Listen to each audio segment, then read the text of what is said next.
You're watching Wired Up Retro. It's episode number 84. In today's episode, I've got a very special adapter. This is like no other adapter. It is the most compatible adapter with old game system controllers, and it even has a very amazing capability of being used with another adapter that's made by the same company to get full compatibility on old consoles. You could say 70s consoles, 80s consoles, 90s consoles. It's all going to be compatible with any controller. So let's get into this a little bit. I have in my hands the Bliss-box Gamer Pro controller adapter. And this is actually an adapter that is a sequel to the Bliss-box 4Play adapter, which has been out for a few years. The 4Play has 4 ports, okay? And each port can be individually assigned to do specific things for specific game controllers to be compatible on PC or some other things. So anyway, let's get into this a little bit. The Bliss-box Gamer Pro is just a single port adapter. It's a little more sleek than the 4Play, which was a bulkier adapter. So if you're looking for sleek, this is definitely going to be the one you're going to want to get. So what does this do? Well, I've got in my left hand here a ton of cables. Okay, so just to make this easy, I'm going to plug one of these in. This is the, let's say the N64 cable. Plugged it right into my Gamer Pro, and then you plug your N64 controller into that end of the controller adapter and this into your PC, and if the right firmware is on board, or the latest firmware, it's going to work. And so that's pretty cool.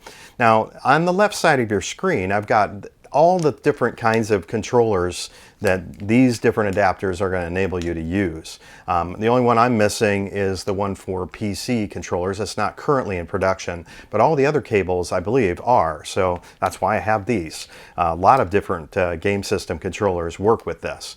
And then on the right side is output. It's outputting to PC, or with the right firmware, you can output to the PlayStation 3, you can output to the Switch. And so anyway, there you go. Those are the systems that you can output to with this Gamer Pro or the 4Play. Now, this is not the end. I have an additional adapter, so I want to touch on this. This is in beta. It's called the Bliss-box Bridge. Okay, the Bliss-box Bridge, when you get it, it comes packaged with this little controller adapter, and then a little USB to what looks like HDMI. I'm going to set this down. So when you plug that, the HDMI port goes into the bridge right here. Then you can load in the firmware into your bridge depending on what you want to use it for. So right now, the way it works is it is designed to submit a signal to the Nintendo Switch or the PlayStation 3 or the PC, obviously. And then that will kind of give a little faster signal processing, so maybe reduces the lag a little tiny bit, so that for some people who are really persnickety about lag, it'll be an improvement to the degree where you probably can't detect it at all because it's really lightning fast. And then you plug your Gamer Pro or your 4Play into that, and then your game controller, let's say N64, and then you've got yourself extra compatibility. Now, so this isn't just to speed up the process. This actually has another feature to it. If you pull the USB plug out, and let's say you get an N64 plug for this. By the way, N64 plugs aren't being made yet, but are in production, okay? So let's say you plug that in here, plug it into your N64, you're gonna have, well, an N64 controller working on N64, but let's unplug this one. And by the way, you can hot swap these. And let's say you wanna plug in a GameCube controller into your N64. Well, if that N64 controller is coming out into your system and you got your GameCube controller, that's going to enable you to get full compatibility with that controller on that system. So there's scads of possibilities. So again, I'm going to show you input on the left side of the screen, all those controllers you saw before. Output, boom, look at all those game systems. That is a ton of different game systems that now can use any of those controllers on your left side to be utilized. So let's think about this for just a minute. This is kind of interesting. You could take, let's say, an Intellivision controller, and let's say you plug that into your Atari 5200, and then you've got yourself a disc pad type controller, and the keypad will, all those numbers will work just like a 5200 controller. It's just that you don't have to deal with some of the downsides of this controller, at least on digital games, because it's a digital controller, it's going to work. And yeah, you could even add on a little Point Master quick stick, and then you've got yourself a joystick. There we go. And that will enable your Intellivision controller to be a little extra awesome for the 5200. All right, another thing you could try would be, let's say you want to use a ColecoVision controller on your Intellivision, okay? And you don't have to deal with that circle pad. Now you have this. I put a ball on the top of my ColecoVision controller. I kind of like this, and it feels pretty comfortable in the hands. So again, the keypad is all going to work. So for you classic gamers, you know, the early 80s gaming, this is kind of unique and never been done before. Even the Vectrex itself, that controller can be made to work on, let's say, the Nintendo Switch. And I've got this game up here, Atari 50th Anniversary Collection, and that has a Vectrex type game on it, which has vector looking graphics. You could plug your Vectrex controller, play that game on your Nintendo Switch. And you know, in my last episode of Wired Up Retro, I featured this modded controller. It's an SNK Neo Geo Mini gamepad for the Vectrex. Okay, it's been modded. A friend from France, Nicholas Wheel, has modified this and has made them available to the public. So if you haven't seen that video, definitely check it out. But yeah, this Vectrex controller can be made to work on the Saturn. And by the way, this is a very similar controller to the Saturn 3D controller. It's got the same kind of gamepad or thumb pad. So anyway, kind of interesting. And yeah, the Saturn games, you know, you might want to play, let's say, Virtua Racing on your Nintendo Switch. It's in Sega Ages. So this would definitely work to play that, just like back in the good old days. You played that game with this kind of controller. Or Daytona on your PC. It'll work with that. So another thing that's interesting is this Nijicon twisty controller will work for that. It's kind of what it's designed for. It's a racing controller. There is compatibility with that. There's also this Ultra Racer, and it is compatible as well as a steering controller. Or let's say you want to play some of the paddle games on Flashback Classics or Atari 50. Those paddle games might work extra well with either this or that. And another controller that will work as well is this Namco JogCon, and it's got a non-centering paddle. So this one actually recenters. For games like Breakout, that might not be perfectly ideal, but this one is probably a little bit better. All right, so another thing I want to touch on here is some of the games for the Switch that you'd want to maybe try some unique controllers on. Raiden V for the Switch would probably be fun with a like an arcade type ball top controller, just like you play in the arcade. This is a PlayStation 2 Pelican controller, the PL631. So definitely a comfortable controller to hold. Let's see, Flashback. What kind of controller would I use with Flashback? Well, I played it on my Super Nintendo back in the day, so I'd probably play it with the wireless Super Retro controller made by RetroBit. And this is a nice little Super NES type controller that's wireless. Got a couple of racing games here, Mario Kart 8 Deluxe and Cruis'n Blast. Let's see here. Maybe my N64 controller by Mad Catz would work very well. Or maybe something even more interesting would be if I had the PC 15-pin adapter, maybe I could use one of my PC controllers. This is the Gravis Exterminator, which I used to use in the 90s. It's got this unique, it's not really a swivel pad, well, it's kind of a swivel pad. It's kind of got a unique feel to it, but I might try the Exterminator. I heard that's definitely compatible. All right, so another thing, in my game, Atari 50, which I have right here, what's interesting is that it has Tempest 2000 for the Atari Jaguar. And I did hear that they upgraded the controls to be analog, so it would kind of simulate a rotary controller. I'm not sure if that's only been done on the, let's say, the PS4 version or the PC version and not the Switch, or maybe it's been done on all versions. I'm going to have to look into that. But yeah, to play Tempest with a fishing rod might be a whole lot of fun. This is a Dreamcast controller, so maybe we'll give this a try. I hear that this may actually be compatible. We'll find out. All right, so we got some interesting things to try. You know, the experimentation that is going to go on here is kind of mind-blowing, so just buckle up your seatbelts. Let's go for a ride and we'll see what happens. Now, before I show you the games in action, I'll show you what needs to be done on the PC software side to get the Gamer Pro pre-configured for whatever system you're going to use it on. If this doesn't interest you, feel free to skip ahead to the timestamp showed below to get to the good stuff, gameplay footage. Also, there are two pieces of PC software that you can choose to use to program your Gamer Pro for use with various consoles. The first has been out for a while, and it is called the Bliss-box API tool. The second one has improvements and is called the Bliss-box Flasher version 2.0. It came out during the production of this video, and I have added in some info pertaining to it. It also works for programming the Bliss-box Bridge, so just be aware that it's an all-in-one programming source for Bliss-box products. And that includes the latest and greatest Gamer Pro Advanced controller adapter. All right, to get to the Gamer Pro or 4Play adapter software, you have to go to the blissbox.net website and you'll click on Downloads.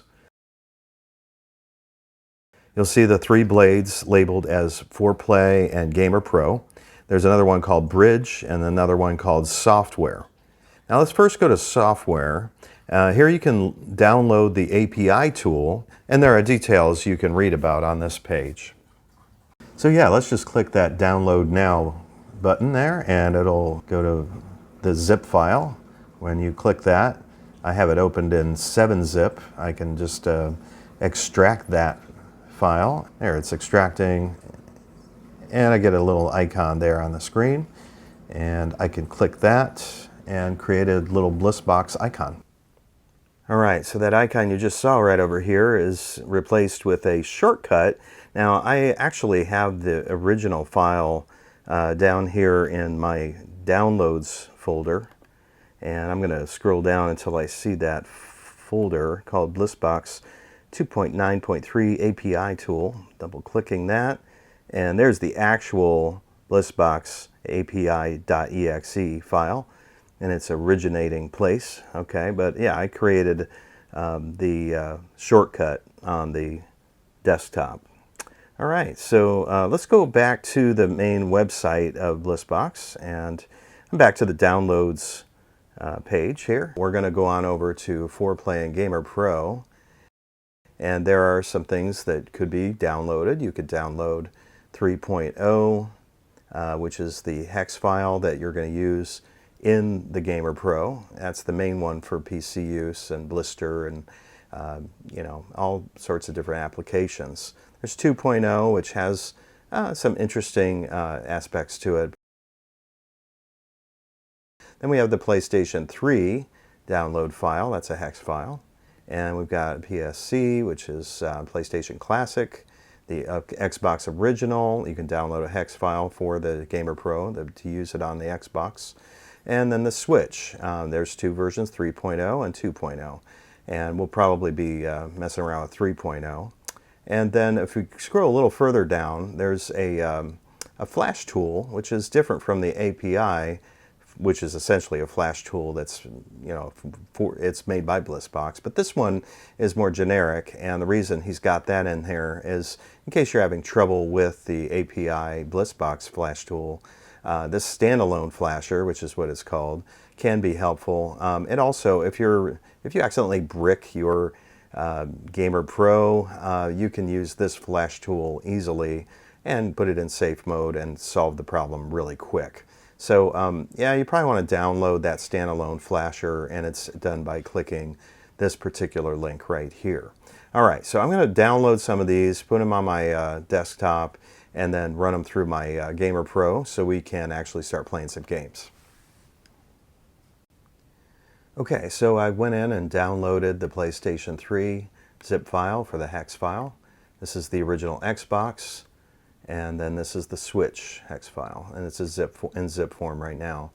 And then I've got the HID boot flash.zip. Now this one I've already opened up. This has been opened up, that's what its icon will look like when it's opened. So I guess we're just going to stick that over there. And I already opened it up. This one is the 4Play 3.0 hex file. This is for use using your Gamer Pro on your PC. That's what its original 7-zip file would look like, but I've already opened that one up. So I got two that are opened up. Let's go ahead and open up one, and we'll add it to this, put it in this area of the laptop. Let's open that PS3 zip file. All right, extract, move it to the desktop. Okay, go ahead and take a look and see where that ended up. Oh, there it is, PlayStation 3, right there. Okay, so now I'm going to put that down here. Let's go ahead and open up, we'll put this down here, it's already been opened. Xbox, all right, and we're highlighting it. Click extract, press OK, and then move that. That's the file, right, the hex file. And we're not going to really use that anymore because it's a zip file. And then the switch, we're going to double click that and highlight it, extract, put it on the desktop. It's extracted, and look, there it is right there. All right, so now we've opened up, all the hex files are available to us. So we're going to move that out of the way. All right, so the ones I'm mainly going to be using are these files right here, okay, all in the middle. And this flash tool rarely will be used if I brick my, my Gamer Pro. All right, so yeah, let me show you a little bit about how to flash your Gamer Pro and with these hex files. All right, so let's go ahead and open up Bliss-box API.exe. And I use the shortcut to get to it. And that is your API tool. So you're in player 1, which is the top bar, and there's a lot of things to learn about. You can always read the instruction manual online to get an idea of what all this is about. I don't have a controller plugged into my Bliss-box. You don't really have to, or you can if you want to have a controller plugged in, and it will be recognized. And where it says detected controller, that's where you would see the controller. Right now it says none/Atari. But yeah, there's no controller plugged in here. All right, so I'm going to go ahead and download the software, the hex file that has to do with PC. So I'm going to go ahead and press the button of the Bliss-box. I'm going to continue to hold it down, and that kind of turned it from pink to green. And I'm going to click on Update, which is right here. Okay, and we're going to go to my desktop where I've got the hex files. So that one that I'm looking for is the 4Play GP 3.0_031.hex. Okay, it says updating, do not release button. I continued to hold the button the entire time. If you release it maybe less than a second, it probably won't be a big deal, but if it's just barely more than a second or more than that, then you're going to potentially brick your device. So just don't let go of that button. Okay, it says you can release the button now, then click OK. And it looks like we have been updated to the PC software. Now, a new and improved flashing tool is now available from the fine folks at Bliss-box. Let's check that out. Let's go to the website. We're on Downloads. We're going to click on Software and head on down to the API tool. That's the original. And then below that is the Bliss-box Flasher. It's actually Flasher version 2.0. Download it. So I'm going to show you that. I'll go ahead and extract the files.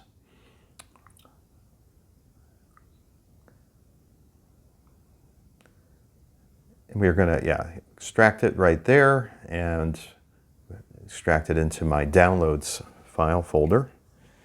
Okay, and look, it says BB Flasher. That's your actual program. I'm showing the file folder right there. And if I double click that, that is the actual program running. So let's go ahead and put that in the middle of my screen. Okay, so let's go ahead and program our Gamer Pro using this. You got to press that button on the Gamer Pro, hold it, do not let go of that button. It says found in that little green icon there, and we're going to go ahead and click on the PC software hex file. There, we found it, and we're ready. I continue to hold that button, and it's loading in, and it says flashed. So, all right, we'll go ahead and try a PC game, plug a controller into this, and we'll see how it works. All right, so we've got the Gamer Pro plugged into the side of my laptop, and a GameCube controller, which we're going to get connected with this cable. This is basically a Bliss-box compatible cable that enables your GameCube controller to get plugged into your Gamer Pro. All right, so I've got them connected, and I noticed initially it wasn't showing that the controller was connected. I clicked the button, released it just for a second. I ended up getting the indication that we had a GameCube controller working. You may not need to click that button. It might just show up on the screen. A favorite arcade game of mine is Vindicators, and it's a 2-stick arcade game, so it makes a lot of sense to use a dual thumbstick gamepad, such as the GameCube controller. And right off the bat, I'll tell you that this Samsung TV has its LCD display settings set to gaming mode to reduce the internal processing and potential lag that can go along with that. I've got the game running on a laptop, which is connected to the TV via a VGA cable. And the lag actually doesn't seem very noticeable to me, fortunately. Now, I'm going to be moving on in a moment to the PlayStation 3 game console, and I want to just show you quickly what I did on the computer to make it compatible. Okay, with the Gamer Pro plugged into the USB port of your PC, you pull open the API tool, which I'm showing here, press the button on your Gamer Pro, hit update, and you select the proper firmware. You want to go, I'm just putting it on, I put it on the desktop, and there it is, the PlayStation 3 firmware. It's a hex file. Click open, and you'll see that updating icon going brighter. And there we go. And click OK. And now we'll get playing the game.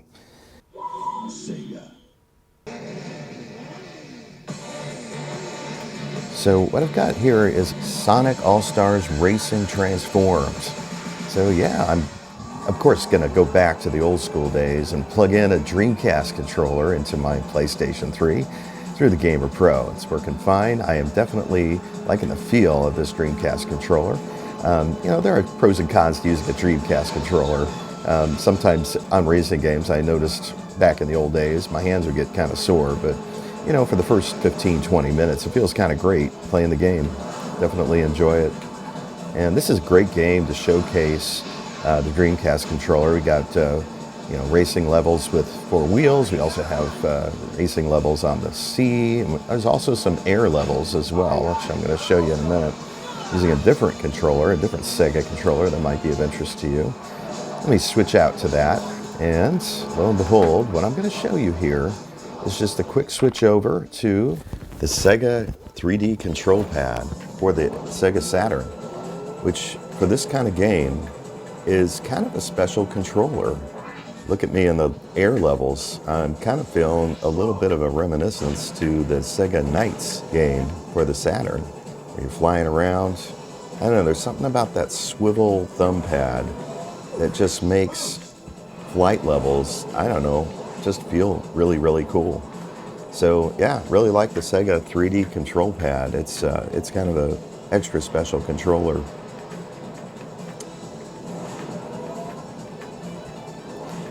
Now, I will tell you this, the Gamer Pro is a little finicky about which Dreamcast controller you're using. I've tried a Mad Catz one that just didn't work, and some of the other third-party controllers I'm pretty sure aren't going to work. But yeah, the first-party controllers for Dreamcast and Saturn seem to be working. Now, let's see what a PlayStation Dual Analog Joystick controller, otherwise known as the Dual Analog Flight Sticks, can do for Big Sky Infinity. You can see the setup there. Left stick's move, right stick is the shooting, and it's just really a great twin stick shooter on the PS3.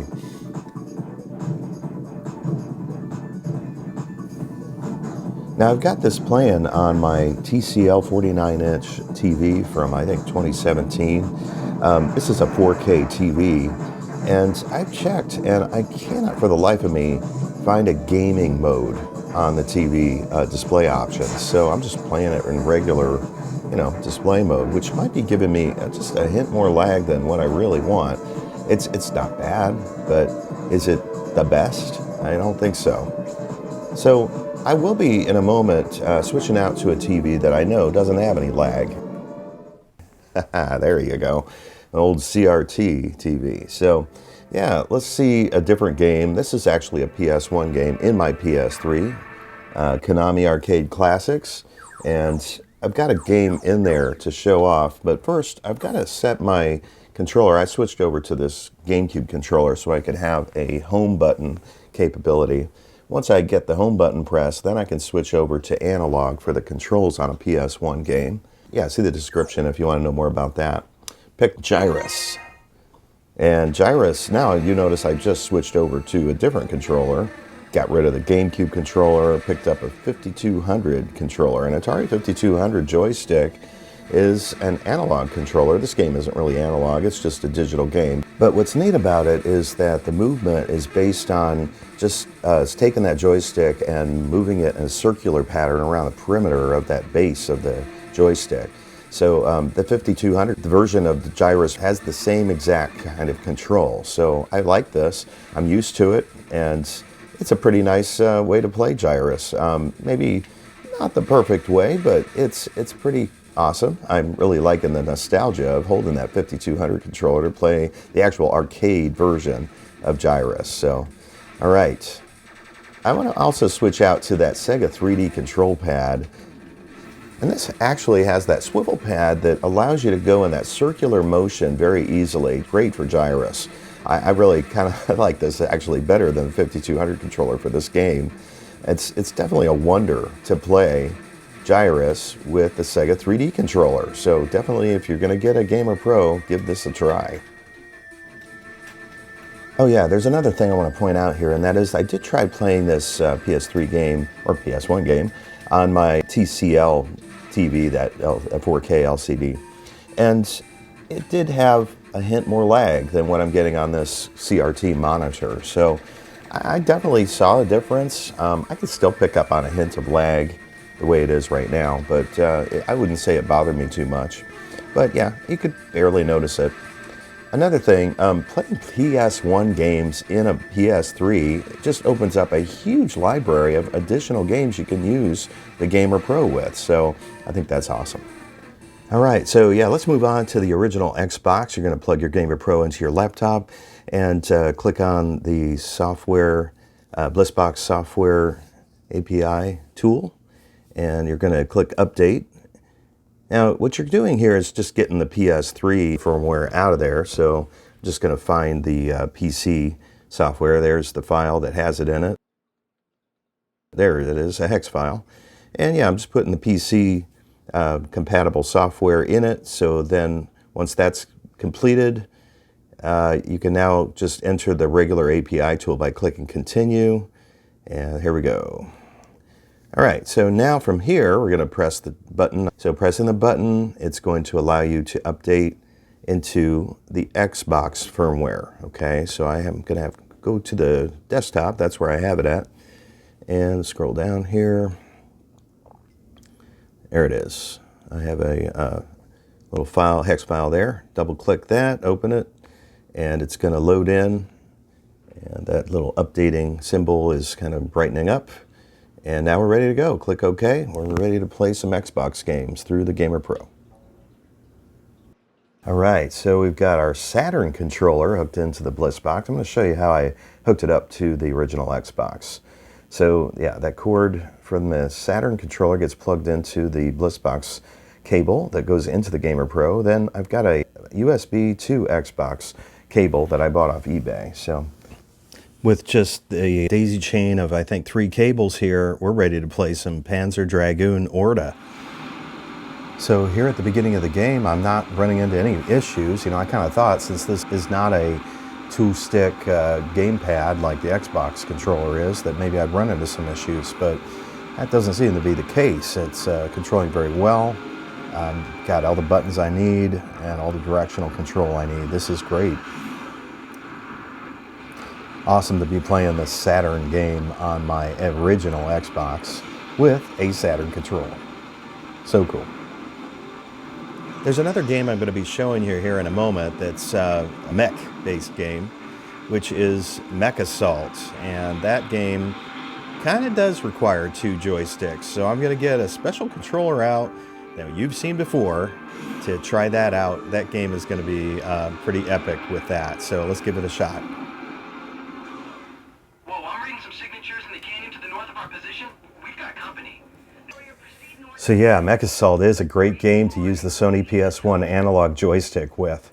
The left stick is actually moving the mech forward, back, and sideways, while the right stick directs your targeting. What you'd use your 2 thumbs to do in playing the game with your Xbox gamepad, you're now going to accomplish with grappling with 2 very large joysticks, and that definitely adds to the whole experience of controlling a giant mech. This is the way you really want to play a game of this type.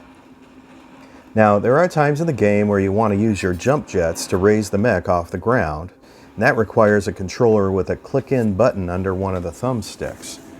I noticed that the Sony analog joystick lacks that L3 button. To solve this, I asked the man behind Bliss-box, Sean, if he could program a 2-button combination to represent an L3 button press.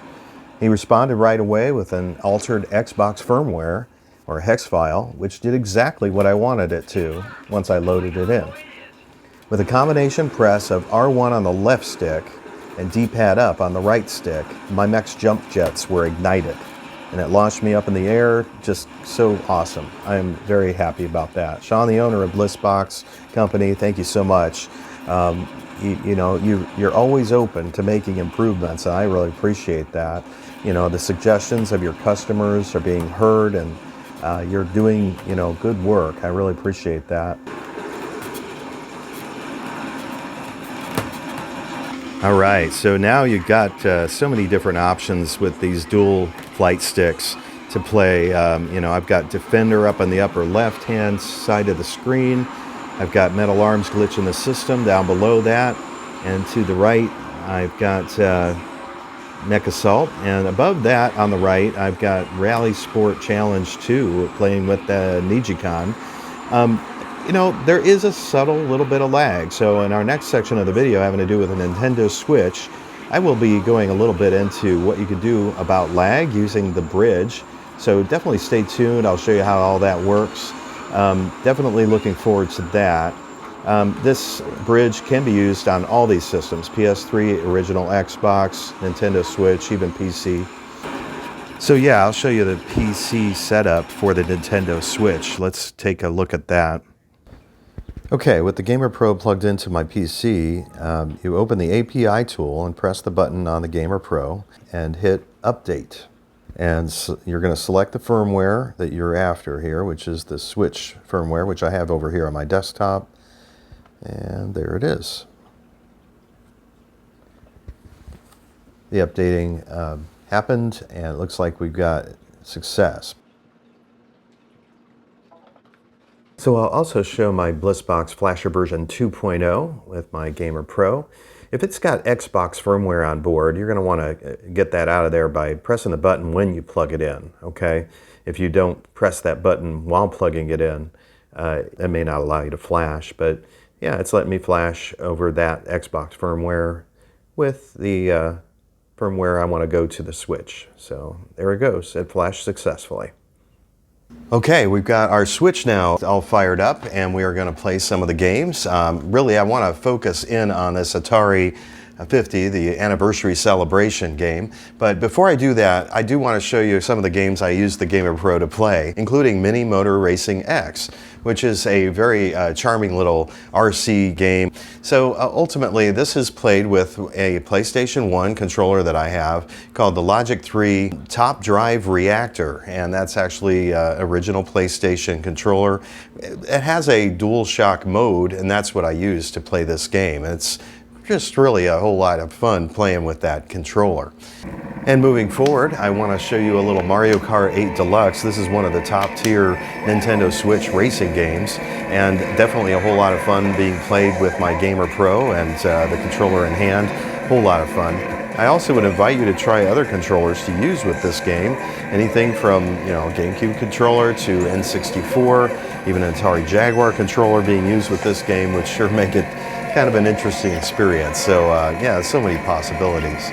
And then last but not least, for my racing games for the Switch, I want to show you Fast RMX. This is, again, one of the best Switch racing games. It reminds me a whole lot of Wipeout or Wipeout XL on my original PlayStation, which I used the Namco Nijicon to play. So I'm using it here. I had to go into the map menus to get the controller map just right. This controller doesn't have a lot of buttons on it, so I ended up using the D-pad.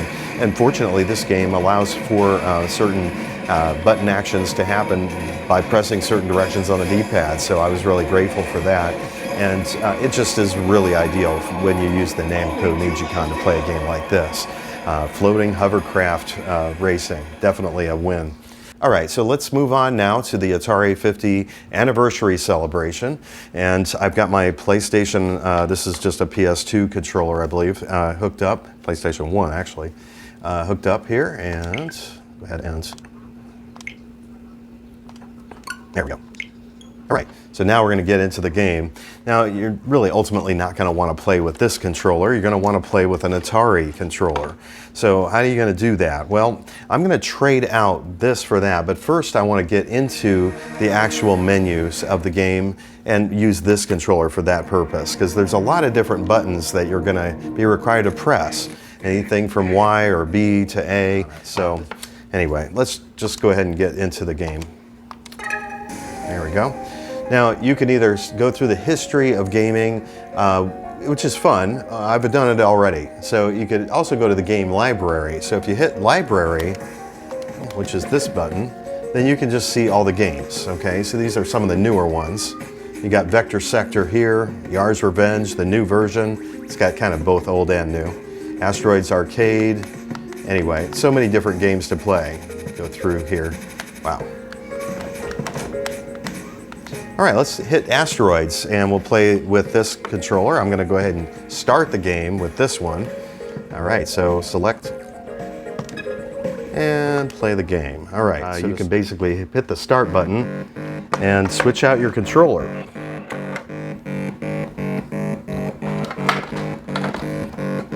Okay.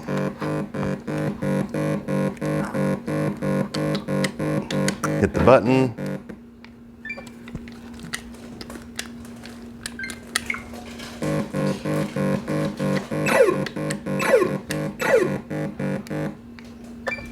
Try again. If it doesn't go left and right immediately, you have to try a second try.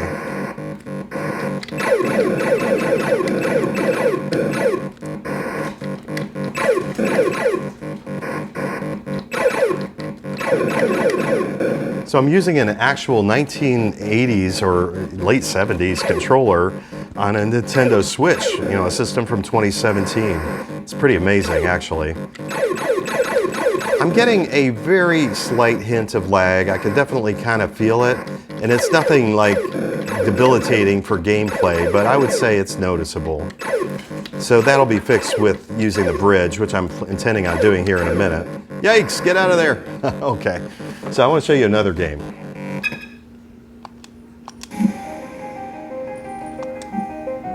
Okay, so I'm back out to the menus. Let's go on over here.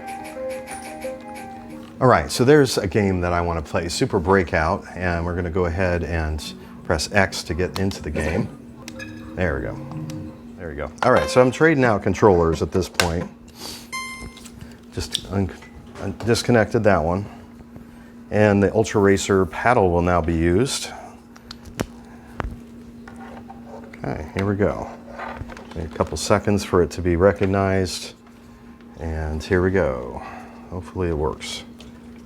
Okay, yeah, we're not getting any luck here. So I'm going to press the button. And if that menu is coming up, I have to actually get the controller to be recognized. There we go. And look at that. Now, if you accidentally touch this trigger just barely, it kind of puts it into a different mode. The mode where you use the button to do the analog sometimes is what it does, or the trigger. You don't want that. So just to get it to use this, you have to press a button and see if you can tap this Yeah, once it shows up in the middle, do not touch your trigger. You're gonna not be touching that. Okay. Yeah, and it works very, very smoothly. It is a recentering controller. So, you know, it's not a heavy amount of recentering, so it's not really a major negative factor, I don't think. So you can tell the game is working well, and it's definitely not all jittery or, you know, messing up or anything like that. I think it's working well. Okay. Ooh, here we go.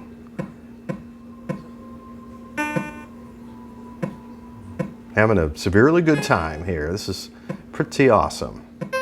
Playing on the Switch with an actual paddle controller. Can't beat that.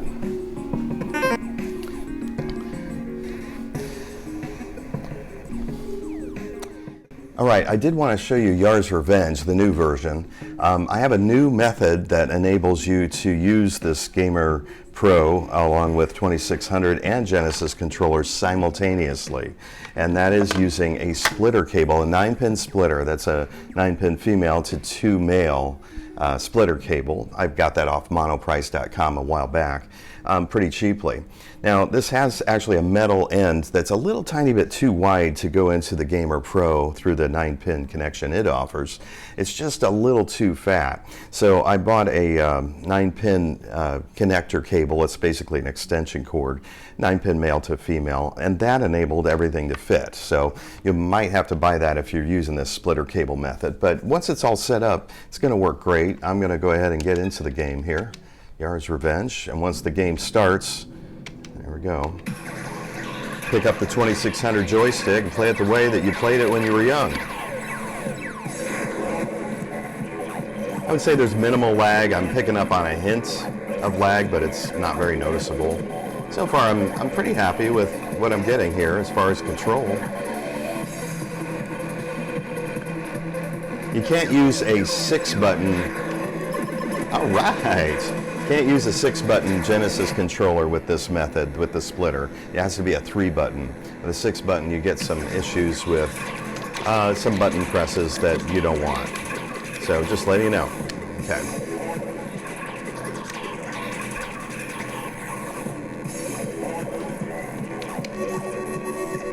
Got him. So as you can see, I'm definitely progressing through the game pretty well here. Getting some pretty good control. Yeah. Fun game, definitely. All right, so I switched out to my Sega Genesis controller and navigated over here to Tempest 2000, a Jaguar game on my Nintendo Switch. Let's go ahead and get into it. You can just play it with the Genesis controller, which is kind of a treat.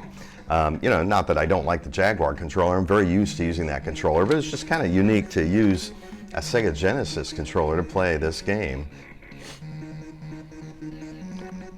So the middle button is your fire button, the B button on this Genesis controller, which I think represents A on the Switch controller.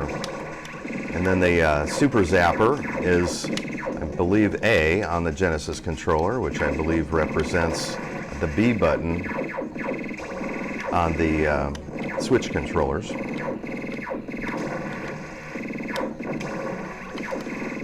And it says jump enabled. And that's done by pressing C, which represents on the Switch the X button. So all 3 buttons are working great, and I'm not getting hardly any lag. I'd say maybe a hint, but not too noticeable. And again, let me switch over to my Jag controller just to show you that will work on my Switch. Jaguar controller. There we go. I'm going to go ahead and get it reassigned here. There we go. Yeah, now it's working. Okay, good. Had a little bit of control issue there until I got it reassigned in the menu there. All right, my friends, now let's get the Bliss-box Bridge up and running on my Switch by loading in some firmware using my PC. It's not only going to reduce lag, but it brings extra controller compatibility that's not offered by the Gamer Pro on its own. For example, Atari paddles. Now, you can actually skip this section if you're not interested in looking at the PC end of things. The timestamp shown below is where you would head if you would just want to see the games being played. So yeah, let's go on over to the Bliss-box website, and we're going to hit downloads. And yeah, first we need to concern ourselves with what firmware we're going to put in the Gamer Pro itself, and that's the 3.0 PC compatible firmware. Make sure you put that in there, you're ready to roll. Now let's concern ourselves with the actual bridge. You go to the bridge, click on the DFU page. The DFU programmer website is shown here, and there's actually a link to a zip file, which I have in the description below, and it's shown here, so click on that, and it will download the zip file that you need. All right, so yeah, I've now downloaded that, and I'm showing it in folder, and then I'm going to create a little new folder on the desktop, and I labeled it as DFU Programmer, and I'm going to just take all those files and drop them into that folder. And there we go, it's copied all those files. And there's my actual folder contents right there. Now, we're back to the Bliss-box website. Click on Bridge again. This time you're going to click on where the flash files are kept. These are put together by Bliss-box. And sure enough, we've got a whole lot of them there. Let's scroll on down to the Switch and the Wii U beta firmware. There it is, and we're going to go ahead and download that, and it'll show up here. You can open it in File and see it in my Downloads folder, Show in Folder. There we go. And I'm going to actually move that over to the window on the left, which is that new file folder I created. Drop it right in there, and there it is. You can see I've got my new Switch firmware right in that file folder. That's where I want it to be. Okay, so now we're going to go ahead and open up this file, which is the DFU programmer file. And I'm going to go into this white space, which is in the file folder. We are going to hold Shift and right click. And we will just pull up here, open command window here. And there it is, lo and behold. All right. Now, just as a reminder, you can go to the blissbox.net website, and under Downloads and Bridge, here you can actually just scroll down on this page a little bit, and you'll see that you only need to know 2 commands, erase and flash, and you must erase before you flash.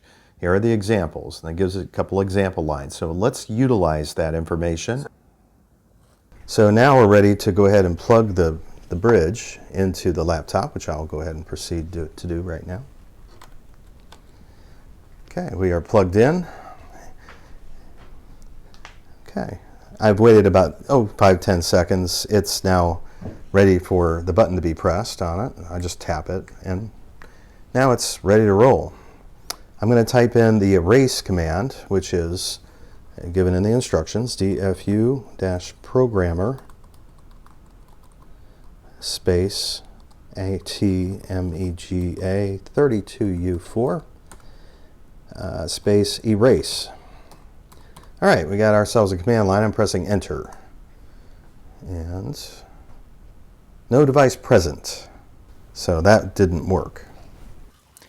So we're going to have to do a little troubleshooting here. I've gone back to the Bliss-box website where Bridge is at, and I'm going to click on the DFU programmer as you've seen this before. Let's scroll down a little bit.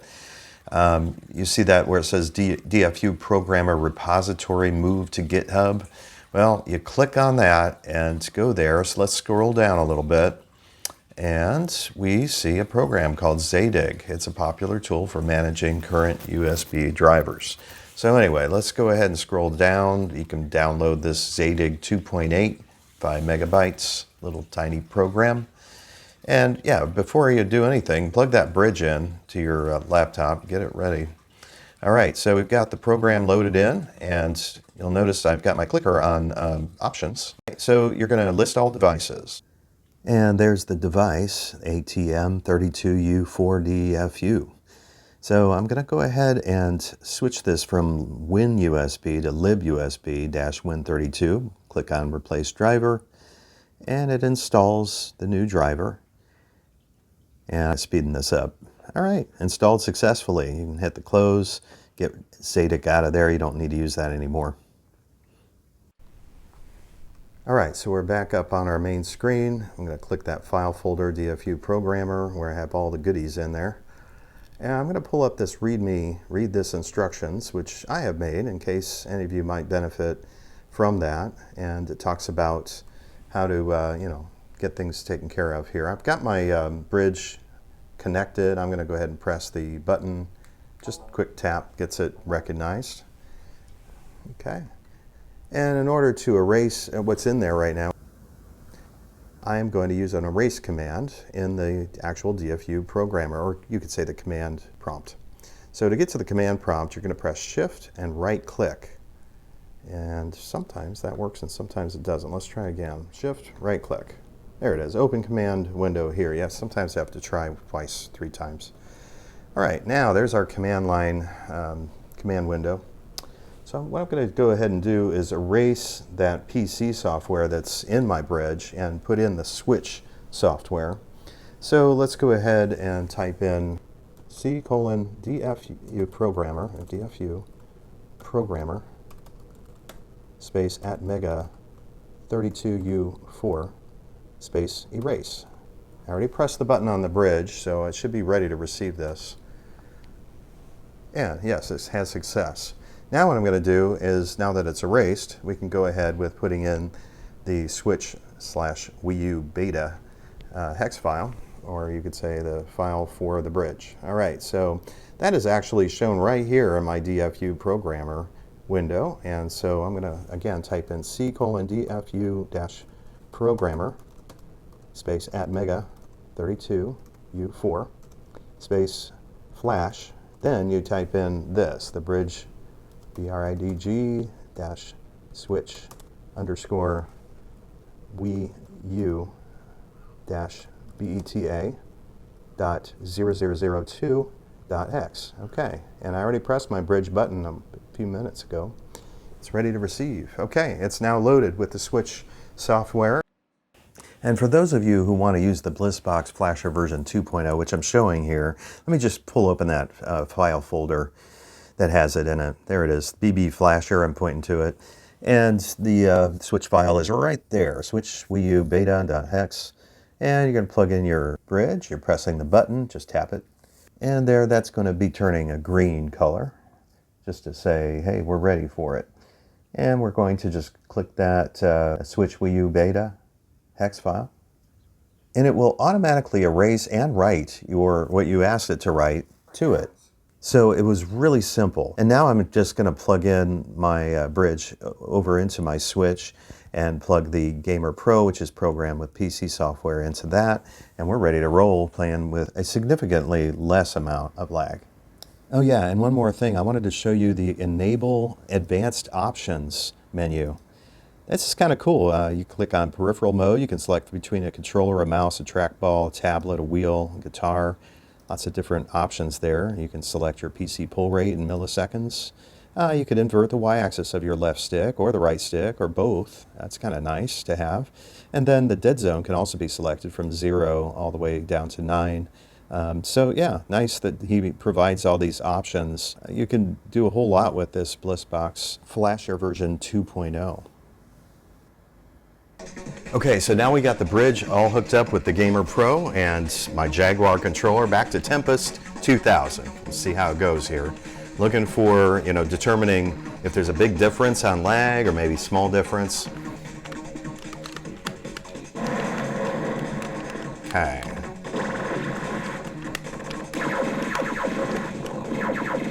Oh yeah, I can definitely tell that it's responding a little bit more sharply. I can't think of a better word to describe the feeling of the accuracy. Yeah, so all these 3 buttons are working fine with the bridge.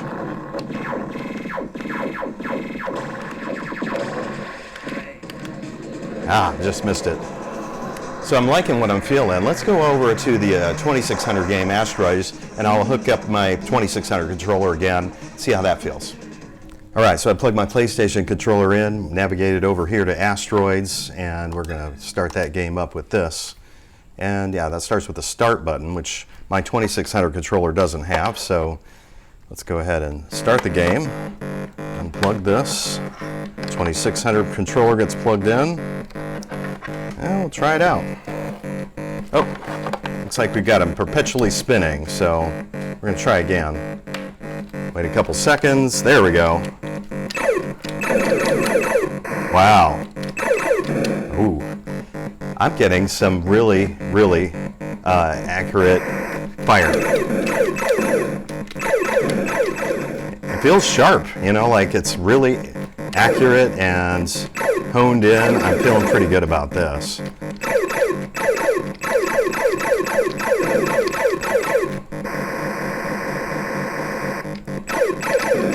It feels like I'm playing on the actual 2600.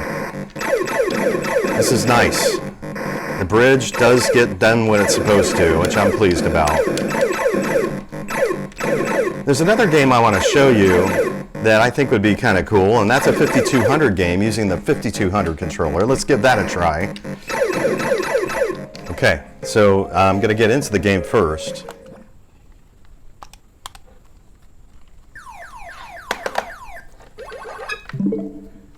Oh, okay. I need to get back into the game here. Okay, resume, unplug. 5200 controller is plugged in. There we go. It seems like it wants to keep moving and not, you have to get in this pinpoint center area in order for it to stop moving, which isn't perfect. I think what I'll do is trade this out for a different 5200 controller just to see if it makes any difference. Okay, so I'm on my second 5200 controller. Let's see what happens here.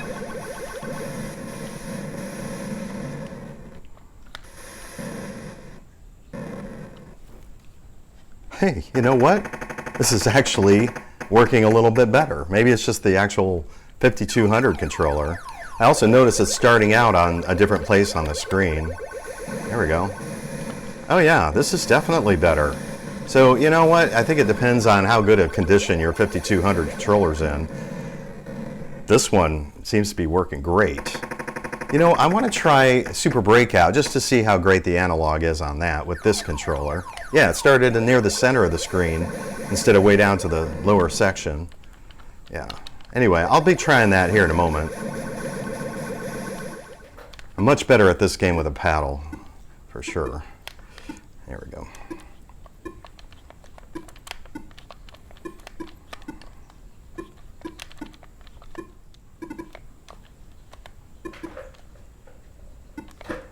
You know, I would actually like to try this 5200 version of Super Breakout with my actual Atari paddles. Let's give that a try.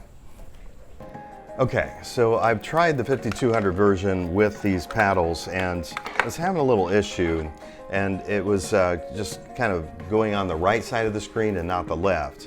So I decided to jump over to the 2600 version, which really doesn't look that much different graphics-wise, kind of on par with the 5200 version. And I had a little better luck with this. So let me go ahead and get into this game. Got into it with the PlayStation controller, and I'm gonna just show you something. In order to get this to work, you have to go over here to the controls menu and press Y, which is for stick settings. And you can set this to relative. You don't want it on relative. You want it on absolute, okay? And then for player 1 sensitivity, you can have it maxed out here. All right, so once you got that done, you hit B, go back to resume the game, and press the start button, and press ball. Okay. Now, yeah, we'll probably lose this round. Let me go ahead and unplug my PlayStation controller, and we'll now plug in the paddles. Now the paddles actually connect to a single 9-pin connector, and you then plug your Bliss-box cable into this. And once it's recognized, we'll just pick up our paddle that we're going to be using here. Okay, and as you can tell, we're not getting very good results. It's only on the right side of the screen. So let's go ahead and unplug the whole this one. Okay, and what I'm going to do is add in a 9-pin to 9-pin extender. Okay, I'm going to add that in right here at the cable to the paddles, okay? And there's I'm not sure why this kind of adds compatibility. It just does. Okay, so once you got that 9-pin to 9-pin connector set up there, we'll go ahead and plug this in, and hopefully that solves the issue. Okay. Yeah, totally solved it. Now, if you see, yeah, there's a hint of jittering. It's true. You're getting some jittering here. So the fine folks at Bliss-box have actually created a special adapter called the Combo Fix adapter. And this basically is an HDMI male on one side, HDMI female on the other. And you take your Gamer Pro, unplug your controller from it, and then just put this in between controller and Gamer Pro. And what it offers now is definitely less jittery paddle control. It also adds a little bit of rumble function to your PlayStation controller if you use it between your PlayStation controller and your Gamer Pro. So anyway, thought I'd show that to you. And also another thing, I had to switch out paddles. This is another paddle mod that I did on Wired Up Retro. That's just another set of paddles I own. These seem to do better. Playing the game, less jittery. So we're going to definitely use this set of paddles instead of the other. And this is actually the one that's going to be active for the gameplay using the Gamer Pro and the Bridge. Oh yeah, and there's one other thing I want to show you. You know, if you've just got a one-button controller and you kind of need multiple buttons, what I've been doing before is switching out from a PlayStation controller and then unplugging and replugging right at this point. But yeah, actually there's a way to just leave this plugged in. And that is to add in an additional adapter that I have here called the Magic S Pro for the Nintendo Switch. And it's also a PS4 compatible adapter. So let's plug it in. And once it plugs in, it's going to blink with kind of a purple or lavender color light. It's kind of blinking slowly there. Okay, so now we're going to attempt to get my Joy-Cons connected independently to this adapter, the Magic S Pro. So it's on that fast blinking purple light or lavender light. Hit the left controller on button first, then wait a second, then hit the right one second, and then tap a couple buttons. Hopefully they'll connect as player one. Yes, they did. All right. So now you can just press the Y for getting into the game library. Let's go play a little bit of Neo Breakout. I'm going to just go ahead and press the A button to get into the game, and I'll show you a more advanced level than the very first level, which is just black and white. It's kind of not terribly impressive, but I'll just press continue and we'll go into the game I was playing a little bit ago. All right, and we got ourselves capability to use either my Joy-Cons or this. And this is definitely a whole lot better than the Joy-Cons. There we go. Ah, there we go. Now you can still use the Joy-Cons. Let me prove that to you. Yeah, they're pretty sensitive. Yeah, not anywhere near as fun as using an actual paddle to play this game, but you can use the Joy-Cons if you want to. I don't think I want to. I'm just gonna play with this. I like the lack of jitter. It's definitely not 100% jitter free, but I'd say it's pretty close. Nice. Woohoo! Fun.